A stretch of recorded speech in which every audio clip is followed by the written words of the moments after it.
भगवान को जगाने के बाद क्या करना है? भगवान को जगाने के बाद भगवान से प्रार्थना करो, हे प्रभु अब मेघ चले गए, दिशाएं निर्मल हो गई, हे केशव शरद ऋतु के इन फूलों को ग्रहण करो। विष्णु जी के उठने पर सब क्रियाएं होती हैं। क्षीर सागर में जब विष्णु जी सोते हैं, करवट लेते हैं, जब उठते हैं, तब व्रत करने वालों को भगवान अभिष्ट फल देते हैं। गरुड़ के ऊपर सवार होने वाले विष्णु भगवान हैं। विष्णु भगवान का भक्त एकादशी की रात्रि को भगवान को फिर शयन कराए, दिन को फिर उठावे, फिर अंग परिवर्तन करे।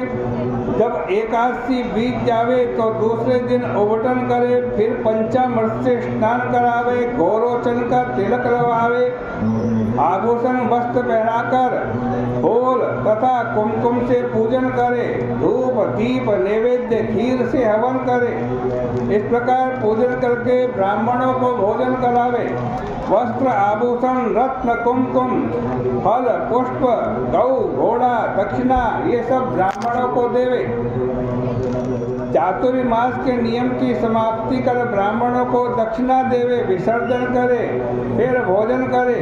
हे नारद व्रत उपवास के मंत्र का पाठ करे, बोले हे प्रभु यह व्रत हमने किया है, आपके आशीर्वाद से ये हमारा व्रत पूर्ण हो। जागरण गीत नृत्य वाद्य इनके महत्वों को कहने में कोई समर्थ नहीं है। हे मुने इसके बाद भीषम पंचक का व्रत कहते हैं। हमने हजारों वर्ष विष्णु जी का पूजन किया, तब यह व्रत हमको मिला। हमने भृगु जी से कहा, भृगु जी ने शुक्राचार्य से कहा, इस परंपरा से यह व्रत चला आया। भीषम पंचक व्रत को एकादशी से पूर्णमासी पर्यंत करे।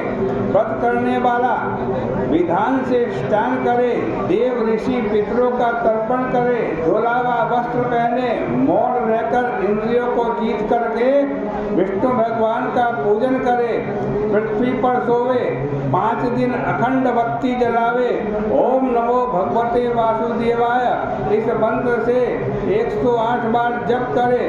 पूजा के अंत में अर्घ देकर तिल यव खीर का हवन करे। ओम नमो नारायणाय इस मंत्र से 5 दिन अधिक पूजा करे। पहले दिन कमल से विष्णु भगवान की चरणों की पूजा करे, दूसरे दिन बिल्व पत्र से भगवान के घुटनों की पूजा करे, तीसरे दिन तुलसी से भगवान की नाभि की पूजा करे, चौथे दिन जाति के पुष्प से भगवान के कंधों का पूजन करे, 5वें दिन मालती के फूलों से भगवान के सिर का पूजन करे। एकादशी का पूजन करके गाय के गोबर का पान करे, द्वादशी को गोमूत्र का पान करे, त्रयोदशी को गाय के दूध का पान करे, चतुर्दशी को गौ घृत का पान करे, पूर्णमासी को गाय की दधी का पान करे, 5 दिन विधि से स्नान पूजन करे।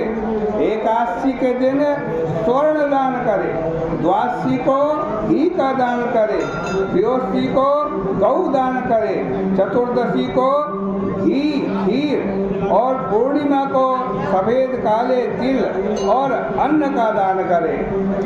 पूर्णिमा को आंवले के नीचे श्राद्ध करने से हंस नाम के ब्राह्मण युधिष्ठिर हुए थे। भीषम पंचक में भीष्म जी को रोज अंजलि से जल देना चाहिए। वसु के अवतार शांतनु के पुत्र चंद्रवंश में उत्पन्न व्याघ्रपद गोत्र सांस्कृत प्रबल वाले पुत्र रहित सत्यव्रत गंगा के पुत्र महात्मा जन्म पर्यंत ब्रह्मचारी भीष्म जी को अर्घ तथा अंजलि देने से 12 महीनों के पाप उसी समय नष्ट हो जाते हैं। सत्य होकर इस मंत्र से चारों वर्ण भीष्म जी को अंजलि दें। फिर प्रतिपदा के दिन पूर्णिमा के बाद जो प्रतिपदा आएगी उस दिन खीर से ब्राह्मणों को भोजन कराएंगे। अथवा व्रत करने वाला पूर्णिमा को भोजन करावे, ब्राह्मण से बचा हुआ भोजन करने वाले के हाथ में मुक्ति होती है। इस प्रकार से श्री पद्म पुराणे कार्तिक मास में एकादशी विषम पंचक व्रत विधानम 31 31वें अध्याय की कथा भगवान के श्री चरणों में अर्पित करते हैं।